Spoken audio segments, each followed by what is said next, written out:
The groundwork of all happiness is good health. Let's go to axillary lymph node metastasis in the setting of a known primary cancer. Cancer of a known primary site, defined as the presence of metastatic cancer with an undetectable primary site at the time of presentation, is not a common clinical entity. Although the exact incidence is difficult to ascertain, CUP account for 1% of all cancer diagnoses in the surveillance, epidemiology, and results. Fine needle aspiration biopsy or core needle biopsy may help establish a diagnosis. Immunohistochemical analysis may classify the cancer as epithelial, melanocytic, or lymphoid in origin. The presence of hormone receptors suggests that the cancer is of the breast in origin but is not diagnostic. Careful examination of the thyroid, breast, pelvis, and the rectum must be examined. Diagnostic mammography, ultrasonography, and MRI should be used in the presence for locating occult source of the cancer. Chest radiograph, liver function test, imaging of the abdomen and skeletons if we suspect stage 3 breast cancer nodal involvement. Suspicious findings on ultrasonography, mammography, and MRI necessitates biopsy. When breast cancer is found, treatment may include axillary dissection with mastectomy or preservation of the breast plus whole breast radiation therapy. Chemotherapy and endocrine therapy should be considered. CUP can be of any cancer cell type. However, adenocarcinoma is most often identified by histology. Up to 5% of all malignant diagnoses are classified as CUP. Approximately 70% are adenocarcinoma. 15 to 20% are poorly differentiated carcinomas, and an additional 10% represent poorly differentiated adenocarcinomas. The remainder are squamous cell, neuroendocrine, or poorly differentiated neoplasms.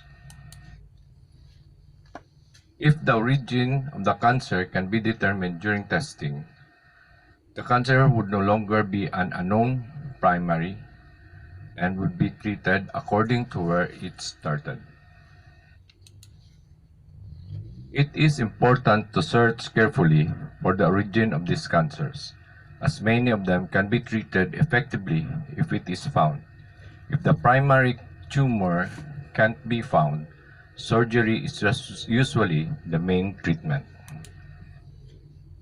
PET is an imaging modality often utilized to distinguish a primary source in the setting of CUP, yet often primary is never identified. If the cancer appears to be confined to a single lymph node, removing it may be the only treatment. In other cases, more extensive surgery, a lymph node dissection, may be needed. If more than one lymph node is found to contain cancer, radiation therapy and/or chemotherapy may be recommended as well. Adenocarcinoma in lymph nodes under the arm. Because most cancers that have spread to the axillary lymph nodes in women are breast cancer, the recommended treatment is similar to that for women diagnosed with breast cancer that has spread to these nodes. Surgery to remove axillary nodes, called axillary lymph node dissection, is done, and the breast on the same side may be treated with mastectomy. Surgery to remove the breast or radiation therapy. Depending on the woman's age and whether the cancer cells contain estrogen or progesterone receptors, additional adjuvant treatment may include hormonal therapy, chemo, or both. The cancer can also be tested for a protein called HER2. If positive, a drug that targets the HER2 protein may be used.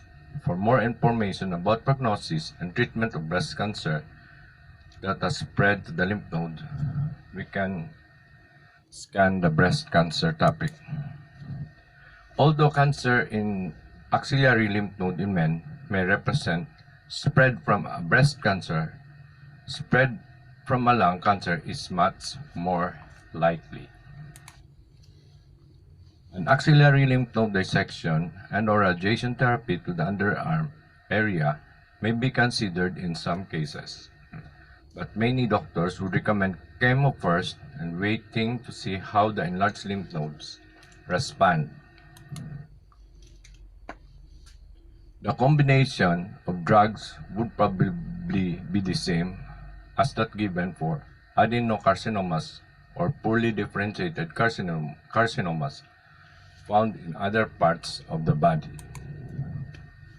It is very important that people with advanced cancer of unknown primary are aware that even if the cancer can't be cured, there are treatments available to help prevent or relieve pain and other symptoms. Many patients with CUP may benefit from palliative care as part of their treatment plan. Palliative care includes supportive care managed by your care team, such as relief from symptoms, pain, and stress. It meant to improve quality of life for patients and their families. Treatment to control the cancer may also be included in a supportive care plan. Pain is a significant concern for patients with cancer of unknown primary.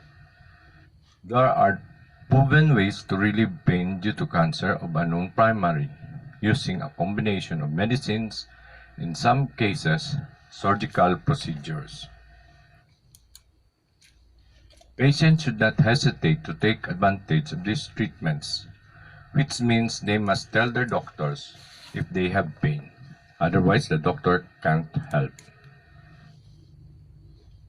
For most patients, treatment with morphine or drugs related to it, called opioids, because they are related to opium, can reduce pain considerably, while still allowing them to function well.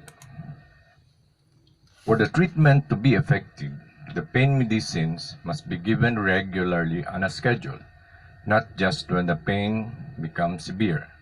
Several long-acting forms of morphine and other long-acting opioids drugs have been developed that need only to be given once or twice a day. CUP can be further stratified using specific qualifiers as favorable and unfavorable, indicating the potential therapeutic response to treatment regimens. Treatment approach to CUP relies heavily on the cell type identified by histology, the location of the lesion, and the amount of spread within the body. If you like to hear for more updates, please subscribe to my channel and click the notification button. Every new day is a chance to change your life. Thank you.